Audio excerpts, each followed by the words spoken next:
Está ya David Páramo. David, ¿cómo estás? ¿Qué tal, Pascal? ¿Cómo estás? Muy buenas noches. Ya listo para el lunes por la noche. Ve, yo perfectamente preparado. Una vez creo que me empecé a sentir medio mal, pero no fue suficiente para irme a mi casa. Sí, yo le voy a los Raiders, Pascal, desde 1974.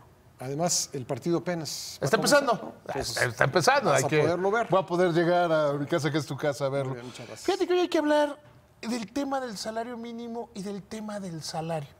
Hoy se dan dos datos que son muy relevantes.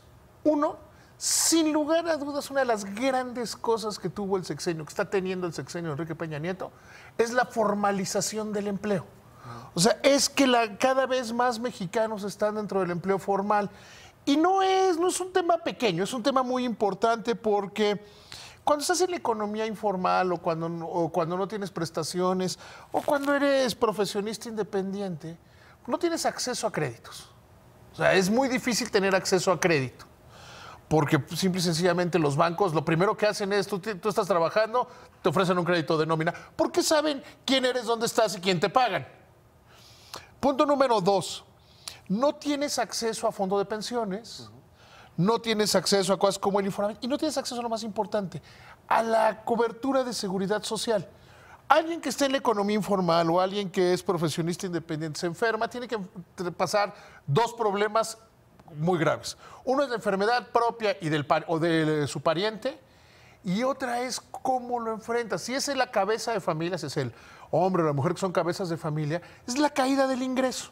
Por eso es fundamental el empleo formal. Hoy el Seguro Social da a conocer 3.77 millones de mexicanos han entrado a cotizar al Seguro Social. Se rompe por primera vez en la historia los 20 millones de personas cotizando en el Seguro Social. Y hay que destacar algunos datos, porque normalmente la gente dice, sí, pero como fue obra de fiscalización, todos ganan el mínimo. Menos del 1% de los 20 millones de afiliados al Seguro Social ganan el salario mínimo. La mayoría está ganando entre 6 y 8 salarios mínimos y la mayoría están en la industria de las manufacturas, son las que más pagan. O sea, son datos que son importantes tenerlos claros para cualquier discusión. El sexenio pasado, por ejemplo, el 40% ganaba entre 1 y 2 salarios mínimos. O sea, entonces hemos visto que ha aumentado.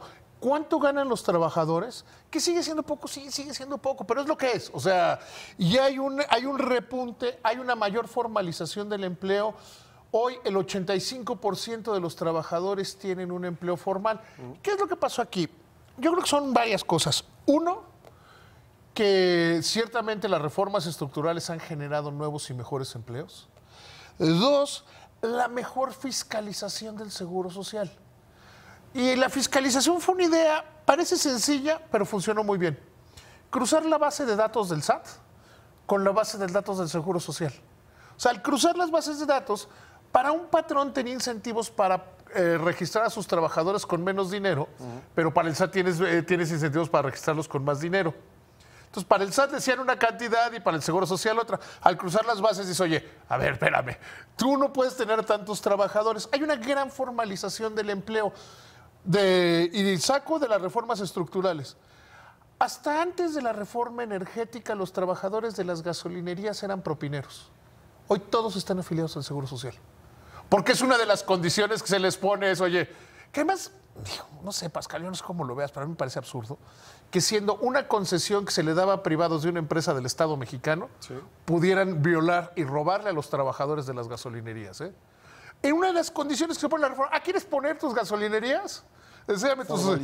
Formaliza a todos los trabajadores, que todos tengan seguro social.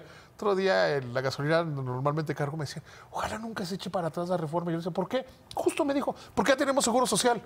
O sea, el cuate lo veía así. Y hoy se da un caso interesante que tiene que ver mucho con los mitos que hay en materia económica. La lectura que se está haciendo a mí me parece equivocada.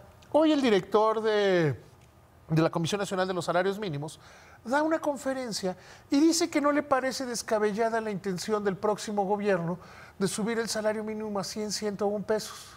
Entonces las primeras lecturas, ya se dieron, ya se vendieron, ya se entregaron. Nunca ha sido el tema de discusión. El punto de la Comisión Nacional de los Salarios Mínimos es un punto de orden y razón. Suena muy bonito decir que vas a subir los salarios mínimos y suena muy bien.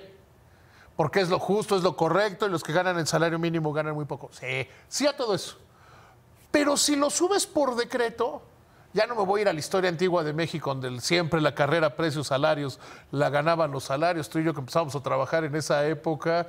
Yo siempre cuento, y supongo que te pasaba algo igual, porque empezamos a trabajar en la época del año más grande. Yo empecé a trabajar en 88 en el periodismo financiero. Sí, yo también.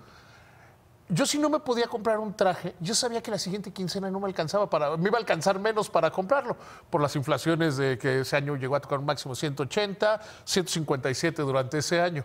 Entonces, ya no recordar eso, y que además aumentaban el salario mínimo cada 3 meses. Ver Venezuela. En Venezuela, creo que cuando Maduro de las cosas que dice, ¿qué no he hecho hoy? Vamos a subir el salario mínimo, y no alcanza. Entonces, la manera que se tiene que subir el salario mínimo es que alcance para más. Que cuando lo subas entiendas dónde está, cómo le hace. Porque en un país donde la mayoría son micro y pequeñas empresas, dile al señor de la tiendita en un pueblo perdido, oye, hoy por ley le vas a tener que pagar más a tu trabajo. Pues a lo mejor no sale. Entonces tienes que tener cuidado con eso. Que no diga, oye, yo no te voy a pagar 100 pesos como propone el nuevo gobierno. ¿Qué te parece si te pago 100 pero te quito el seguro social? O me busco a alguien que esté dispuesto a hacerlo. Y hay que recordar que si vemos estado por estado, cuando tú tomas las entidades federativas que tienen mayor empleo formal, son las que más crecen.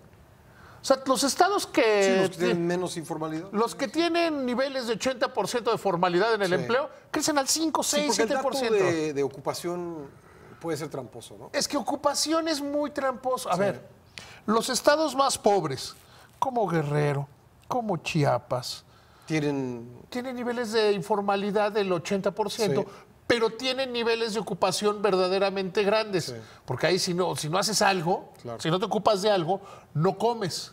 Entonces, yo creo que ahí el dato relevante es la formalización del empleo. Y yo sí creo que se debe seguir hablando del salario mínimo por subirlo bien y entendiendo que menos del 1% de los trabajadores afiliados al Seguro Social ganan esa cantidad. David, muchas gracias. Pascal, que te vaya muy bien. Buenas noches. Gracias, buenas noches.